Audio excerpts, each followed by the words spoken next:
Welcome back to another video. അപ്പോൾ കഴിഞ്ഞ ക്ലാസ്സിൽ നമ്മൾ മാസ്കുലിനിറ്റി വരെയാണ് പറഞ്ഞു നിർത്തിയത്.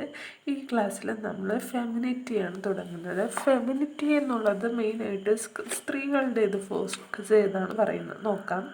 It is culturally constructed collection of qualities, behaviour, appearance, attributes, features, characteristic, postures associated with women. അപ്പോൾ ഇതിൽ എന്തൊക്കെയാണ് ഫെമിനിറ്റിയിൽ മെയിനായിട്ട് ഇൻക്ലൂഡ് ചെയ്യുന്ന ഓരോ സ്ത്രീകളുടെയും എന്തൊക്കെയാണ് ക്വാളിറ്റീസുകളാവാം, അല്ലെങ്കിൽ അവരുടെ സ്വഭാവങ്ങളാവാം, അല്ലെങ്കിൽ ഒരു കാര്യത്തിനോടുള്ള അവരുടെ മനോഭാവം ആയിരിക്കാം, അല്ലെങ്കിൽ അതിലേക്കുള്ള അവരുടെ ആട്രിബ്യൂട്ട് സംഭാവനകളായിരിക്കാം, അല്ലെങ്കിൽ ഫ്യൂച്ചറായിരിക്കാം, ക്യാരക്ടറിസ്റ്റിക് സ്വഭാവമായിരിക്കാം. ഇതിൻ്റെ എല്ലാം ഒരു കളക്ഷൻ ാണ് ഇതിൽ ഉൾപ്പെടുത്തിയിരിക്കുന്നത്. അടുത്ത് പറയുന്നത് it is not natural but is constructed and socially produced. ഇത് എന്തല്ല, നാച്ചുറലായിട്ടുള്ള ഒന്നല്ല, ഇത് കൺസ്ട്രക്റ്റ് ചെയ്തിട്ടുള്ളതാണ്, സോഷ്യലി കൺസ്ട്രക്റ്റ് ചെയ്തിട്ടുള്ളതാണ്. ഓക്കെ, അതത്രയാണ് പറയുന്നത്. ഇനി പബ്ലിക് ആൻഡ് പ്രൈവറ്റ് ഡിസ്റ്റിങ്ഷൻ, അതിൽ പറയുന്നത് the public private dichotomy force woman to be confined at home and restricted their movement അല്ലേ. അപ്പം വുമൻസ് അല്ലേ, സ്ത്രീകളുടെ എന്താണ് to be confident at confined at home and restrict their movement. സ്ത്രീകളുടെ ഓരോ കാര്യത്തിലോട്ടുമുള്ള ഒരഭിപ്രായം എന്നുള്ളത് വീട്ടിൽ വെച്ച് തന്നെ അതിനൊരു റെസ്ട്രിക്റ്റ് നൽകിയിട്ടുണ്ടെന്നാണ് പറഞ്ഞിരിക്കുന്നത്. It further enforce women to perform domestic roles as caregivers and nurture. അപ്പോൾ വുമൻസിന് ഡൊമസ്റ്റിക് ആയിട്ടുള്ള റോൾസായിട്ടുള്ള എന്താണ്, ഒന്ന് കെയർ ചെയ്യുക, അല്ലെങ്കിൽ നർച്ചർ പരിപാലിക്കുക, വളർത്തുക അല്ലേ, അതൊക്കെയാണ് ഉദ്ദേശിച്ചിരിക്കുന്നത്. പിന്നെ അടുത്ത് പറയുന്നത് public and private dichotomy determine women's material independent and access to education. സ്ത്രീകളെന്ന് പറയുന്നത് ഒരു ഇൻഡിപെൻഡൻ്റ് ആയിരിക്കണം, അതുപോലെ തന്നെ എഡ്യൂക്കേറ്റഡ് ആയിരിക്കണം എന്നാണ് ഉദ്ദേശിച്ചിരിക്കുന്നത്. Questioning of public and private has been central to woman struggle for suffrage and equal participation in other sphere of life. അതുപോലെ തന്നെ നമ്മുടെ ജീവിതം എടുക്കുന്നെങ്കിൽ തന്നെ അവിടെ ഒരു ഈക്വാലിറ്റി വേണം എന്നാണ് പറഞ്ഞിരിക്കുന്നത്. അടുത്തുള്ള ഇനിയും private relates to the activities within domestic realm, and public comprises of activities situated outside of domestic sphere. Feminists consider this distinction hierarchical and patriarchal. അതായത് പുരുഷ മേധാവിത്വം എന്നാണ് ഉദ്ദേശിക്കുന്നത്. അതായത് എല്ലാവർക്കും തുല്യമായിട്ടുള്ള ഒരിത് വേണമെന്നാണ് അവിടെ ഉദ്ദേശിച്ചിരിക്കുന്നത്. ഇനി പാട്രിയാർക്കൽ എന്താണ്? ഈ പാട്രിയാർക്കൽ പുരുഷ മേധാവിത്വം എന്നതാണ് അതിൽ ഉദ്ദേശിക്കുന്നത്. എന്താ ഞാനൊരു കോൺട്രിബ്യൂട്ടായിട്ട് പറയാം. അതായത് patriarchy is defined as A rule of male. ഒന്ന് മെയിലിൻ്റേതായിരിക്കാം അല്ലെങ്കിൽ ഫാദർ, അതായത് അവിടെ പുരുഷനാണ് എപ്പോഴും മുൻതൂക്കം എന്നാണ് പറഞ്ഞിരിക്കുന്നത്. It is consider as an institution. The patriarchal institution perpetuate domination of male and subordinate the female. അപ്പം male and subordinate the female. The dominant power total ഇതെടുത്ത് പറയണമെങ്കിൽ ഞാൻ ഒരു ചെറിയ അബ്രേജ്ഡ് വെർഷനായിട്ട് പറയണമെങ്കിൽ, ഇപ്പോൾ പാട്രിയാർക്കലിൽ പ്രൈവറ്റ് സ്പിയറും പബ്ലിക് സ്പിയറും ഉണ്ടെന്ന് വെച്ചോ. അപ്പോൾ ഈ പ്രൈവറ്റ് സ്പിയറിലാണ് നമ്മുടെ വിമൺ വരുന്നത്, പബ്ലിക് സ്പിയറിലാണ് വരുന്നത് ആണുങ്ങളൊക്കെ വരുന്നത്.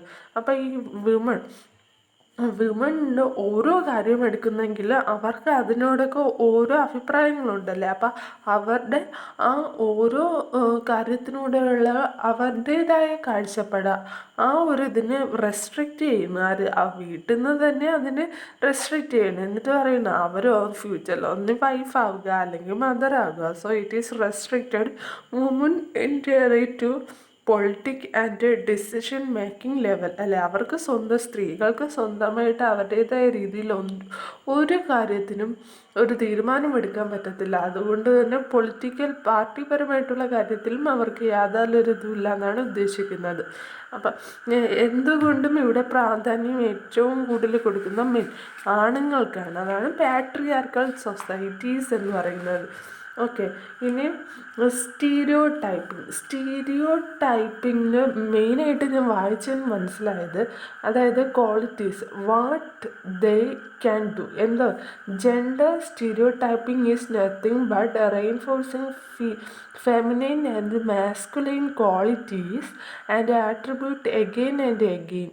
അല്ലെ, അവരുടെ ക്വാളിറ്റീസ് ആരാണ് ഫെമിനിൻ മാസ്കുലിൻ്റെയും ക്വാളിറ്റീസ് ആട്രിബ്യൂട്ട് അതൊക്കെയാണ് പറയുന്നത്. But we have already seen masculine and feminine qualities and characters in section. Okay, gender stereotype are beliefs which prescribed what men and women should and what they can do. It can be changed over period of time, but change are very slow. അതായത് അവർക്ക് അവർക്ക് ഒരു equality കൊടുക്കണമെന്നുള്ള രീതിയിലൊക്കെയാണ് പറയുന്നത്. എന്നാൽ ഈ സ്ത്രീക്കും പുരുഷനും ഒരു ഇക്വാലിറ്റി എന്നുള്ളത് വേണം എന്ന് പറഞ്ഞു. പക്ഷെ അത് നമ്മുടെ സമൂഹത്തിൽ അംഗീകരിക്കാനായിട്ട് ഒരുപാട് ടൈം എടുത്തു എന്നും പറഞ്ഞിട്ടുണ്ട്. പിന്നെ ഒരു കേസ് സ്റ്റഡീസ് പറയുന്നുണ്ട്. അതിൽ get married or asked her to, അതായത് ഒരു റൂറലായിട്ടുള്ള ഒരു ഒരച്ഛനമ്മ അവരുടെ അവർ നല്ല റിച്ചായിട്ടുള്ള ആൾക്കാരായിരുന്നു. അവരുടെ മകൾ എന്ത് ചെയ്തു, ഈ പാരൻസ് അവളെ സാധാരണ ഒരു രീതിയിൽ എല്ലാ അമ്മമാരും അച്ഛന്മാരും വളർത്തും പോലെ ഒതുക്കിയല്ല വളർത്തി, അവളുടെ ഫ്രീഡത്തിനനുസരിച്ച് വളരട്ടെ എന്നും പറഞ്ഞാണ് വളർത്തി. അങ്ങനെ അവൾ ITS ഇൻഫർമേഷൻ ടെക്നോളജി കഴിഞ്ഞപ്പോൾ സർവീസിൽ വലിയ ഫീൽഡിലെത്തുകയും അതുപോലെ റൂറൽ ആയിട്ടുള്ള ഗ്രാമത്തിൽ ഒരുപാട് ഹെൽപ്പിംഗ് മെൻറ്റാലിറ്റി കൊണ്ടുവരികയും അങ്ങനെ ചെയ്ത ഒരു കഥയാണ് ഇവിടെ തന്നിരിക്കുന്നത്. അതും ഫെമിനിസത്തിന് നല്ലൊരു എക്സാമ്പിളായിട്ടാണ് തന്നിരിക്കുന്നത്. ഓക്കെ, ഇനിയും ഫെമിനിസം എന്നും പറഞ്ഞൊരു ചെറിയ സബ്ടോപ്പിക്.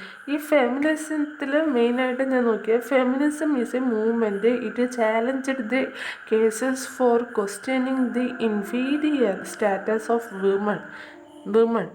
The movement demands challenged the case for equal status for men and women. അതായത് വിമണിന് equal right in family at work place എന്നാണ് നോക്കാം. Feminism is the term feminist is first used in French medical text in various historical periods. The period for first wave feminism was late 19th and early 20th century. During that period they fought for women the suffrage. The second wave feminist activities were in 19th century women equal rights in ഫാമിലിയിൽ equal rights ആണ്. അതുപോലെ violence against women's എന്നുള്ളതൊക്കെ. വയോലൻസ് അടുത്ത് നോക്ക്, gender based violence. അതായത് gender based violence the differential exploitation of violence according to. ഇപ്പം സ്ത്രീകൾക്കെതിരെ ഒരുപാട് ആക്രമണങ്ങളല്ലേ, വയലൻസ് ഉണ്ടാകും. അതിപ്പോൾ ഏതൊക്കെ രീതിയിലാകാം. ഒന്ന് സെക്സിൻ്റെ രീതിയിലാകാം, അല്ലെങ്കിൽ റേസിൻ്റെ ഇതിലാകാം, അല്ലെങ്കിൽ ക്ലാസ്, അല്ലെങ്കിൽ റിലീജിയൻ, അല്ലെങ്കിൽ മതത്തിൻ്റെതായിരിക്കാം, അല്ലെങ്കിൽ എന്തെങ്കിലും എബിലിറ്റി. നമ്മൾ ഒരുപാട് കേട്ടിട്ടുണ്ടല്ലേ, ഇപ്പം പേപ്പറെടുത്താൽ പിന്നെ അത് മാത്രമേ ഉള്ളൂ. സ്ത്രീകൾക്കെതിരായിട്ടുള്ള, വൃദ്ധരായിട്ടുള്ള, ജനിച്ചു വീഴുന്ന കുഞ്ഞുങ്ങൾക്കെതിരെ പോലും സെക്ഷലായിട്ടുള്ള എന്തെല്ലാം ഓരോ ന്യൂസുകളും നമ്മൾ കാണുന്നതല്ലേ. അപ്പോൾ അവർക്കെതിരെയുള്ള വയലൻസ് അതൊക്കെയാണ് അതിൽ മെയിനായിട്ട് പറഞ്ഞിരിക്കുന്നത്. ഇനി സെക്ഷൽ ഹറാസ്മെൻറ്റ് എന്ന് വെച്ചാൽ സെക്ഷലായിട്ടുള്ള അല്ലെ ലൈംഗികപരമായിട്ടുള്ള ചൂഷണങ്ങൾ, അതാണ്. It is gender based discrimination at work place and also at public and private domain. Four instant, intimidating anyone through sexual advances and creating hostile environment in the workplace are also sexual harassment. This includes showing sexuality, colored object, touching, testing, demand for sexual favor, showing അതായത് ഇതിൽ മെയിനായിട്ട് പറയുന്നത് നമ്മൾ ഈ ജോലിക്കൊക്കെ പോകുമ്പോൾ അവിടെയും ഉണ്ട് സെക്ഷൽ ഹറാസ്മെൻറ്റ്. അതായത് ജോലി സ്ഥലത്ത് പോകുമ്പോൾ ചിലപ്പോൾ നമുക്ക് ഉയർന്ന ഉദ്യോഗസ്ഥർ നിങ്ങൾ ചിലപ്പോൾ നിങ്ങൾ ഈ ജോലിയിൽ ഇനിയും തുടരണമെങ്കിൽ നിങ്ങൾ ചിലപ്പോൾ അവർ മെയിനായിട്ട് ഉദ്ദേശിക്കുന്ന അയാളുമായിട്ട് സെക്ഷലായിട്ട് നമ്മൾ ഇന്ന് പേപ്പറിൽ ഒരുപാട് വായിക്കുന്നുണ്ട്. എന്താണ് ഇങ്ങനെ സെക്ഷലായിട്ട് ഇങ്ങനെ കഴിഞ്ഞൊരു ഏത് ഇതെന്നറിയത്തില്ല, ടെക്നോ പാർക്കിൽ ഇങ്ങനെ അവിടുത്തെ സെപ്റ്റി ടാങ്ക് എന്തോ ബ്ലോക്കായി, അങ്ങനെ വർക്കേഴ്സിനെ വിളിച്ച് ജോലി ചെയ്യിപ്പിച്ചു. അപ്പോൾ അവർ വന്ന് ക്ലീൻ ചെയ്തപ്പോഴാണ് കണ്ടത് കോണ്ടം കൊണ്ട് ബ്ലോക്കായിരിക്കുമായിരുന്നു ആ ടാങ്ക്. അങ്ങനെ കുറേ കാര്യങ്ങൾ, അതൊന്ന് സെക്ഷലായിട്ടുള്ള ഒരുപാട് പ്രോബ്ലംസ് അതിൻ്റെ അകത്തും. അപ്പം ഇതൊന്നും നമുക്ക് പുറത്ത് പറയാനായിട്ട് പറ്റത്തില്ല അല്ലേ. അപ്പം അങ്ങനെ ആരെങ്കിലും നമ്മൾ സെക്ഷലായിട്ട് വയലൻസ് ചെയ്യുകയാണെങ്കിൽ അത് നമ്മൾ അപ്പം തന്നെ അറിയിക്കേണ്ട, ഒന്ന് പോലീസിനെ അറിയിക്കുക, അങ്ങനെ എന്തെങ്കിലും നമ്മൾ അതിനെതിരെ നടപടി എടുക്കണം മെയിനായിട്ട്. ഇതിൽ ഒരു കേസ് തന്നിട്ടുണ്ട്. അതായത് അവർ 2008 unit 16 of this course deals with the sexual harassment. ഒരു വർക്ക് പ്ലേസിലെ ഒരു മുംബൈയിൽ ഇവിടെ നടന്നൊരു പ്രോബ്ലം, സെക്ഷലായിട്ടുള്ള ഒരു പ്രോബ്ലം, പിന്നെ അതിൽ ആൾക്കാരെ പിടിക്കപ്പെട്ടതായിട്ടുള്ള കുറച്ച് കാര്യങ്ങളാണ് അവിടെ പറയുന്നത്. അടുത്ത ലാസ്റ്റായിട്ട് പറയുന്നത് എംപവർമെൻറ്റ്. അതായത് Naila Kabeer defined empowerment as the expansion in people ability to make strategic life choice. Okay, she elaborated 3 dimensions of empowerment. അപ്പം എംപവർമെൻറ്റ് അവരുടെ കാഴ്ചപ്പാടിൽ 3 തരമായിട്ടുണ്ടെന്ന്. ഒന്നൊരു റിസോഴ്സ് വേണം, രണ്ടാമത് ഒരു ഏജൻസി വേണം, ഓക്കെ, മൂന്നാമത് ഒരു അച്ചീവ്മെൻറ്റ് വേണം. അപ്പം 3 കാര്യങ്ങൾ വേണം. ഒന്നാമത് ഒരു റിസോഴ്സ് വേണം, രണ്ടാമത് ഒരു ഏജൻസി, ഒന്നാമത് ഒരു റിസോഴ്സ് വേണം, രണ്ടാമത് ഒരു ഏജൻസീസ് വേണം, മൂന്നാമത് എന്ത് വേണം, റിസോഴ്സ് വേണം, ഏജൻസീസ് വേണം, മൂന്നാമത് അച്ചീവ്മെൻറ്റ് വേണം. അങ്ങനെ 3 കാര്യങ്ങൾ വേണം ഇൻ ദി പ്രോസസ് ഓഫ് എംപവർമെൻറ്റിനായിട്ടല്ലേ. Both woman and men take control over their lifes. വിമണ്ണും അതുപോലെ മെന്നും എന്താണ് ലൈഫിനെ ഒരുപോലെ മുന്നോട്ട് കൊണ്ടുകൊണ്ടുള്ള അവകാശമാണ് ഉള്ളത്.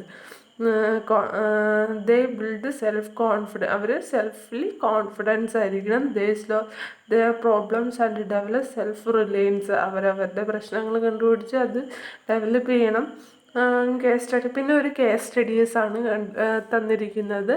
അപ്പം ഈ ചാപ്റ്ററിൽ അല്ലെ ഈ ഒരു യൂണിറ്റിൽ ടോട്ടലായിട്ട് പറയുന്നെങ്കിൽ എന്താണ് പറഞ്ഞിരിക്കുന്നത്, ആദ്യം പറഞ്ഞിരിക്കുന്നത് നമ്മുടെ സ്ത്രീ പുരുഷ വേർപാട് എന്നുള്ളത് നമ്മൾ ജനിക്കുമ്പോൾ തന്നെ തുടരുന്നതാണ് അല്ലേ. അതായത് ഇപ്പോൾ ഒരു പെൺകുട്ടിയാണെങ്കിൽ ആ പെൺകുട്ടി പിങ്ക് കളറിലുള്ള വസ്ത്രങ്ങളും അതുപോലെ തന്നെ കിച്ചൺ പ്ലേ ആയിട്ടുള്ള പാത്രങ്ങൾ, അങ്ങനെയുള്ള ചെയ്തിട്ടുള്ള കളിപ്പാട്ടങ്ങളായിരിക്കും മേടിച്ചു കൊടുക്കുന്നത് ഫോർ ദി ഫ്യൂച്ചർ പ്രിപ്പറേഷനായിട്ടാണല്ലേ.